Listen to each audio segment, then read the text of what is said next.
Το πιασες!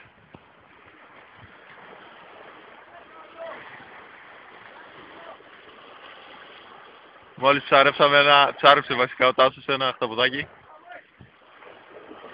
Οπ, και έχουμε εδώ τον Γιάννη τον Μπέγοτς.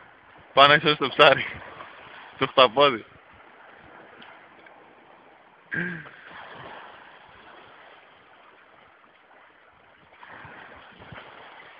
Αργά και σταθερά.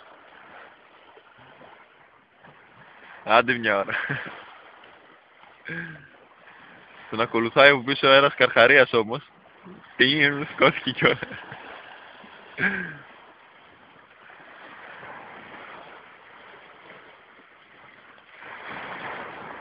Και βγάζει το χταπόδι.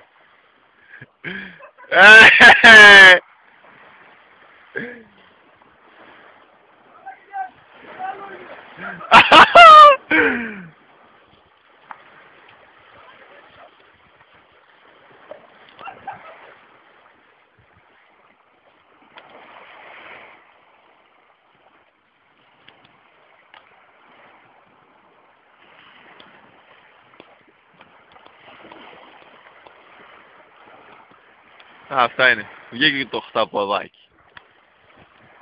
Ο Ζάκης ο Μπέγκοτς έρχεται τρέχοντας. Του κυνηγάει ένα χταπόδι.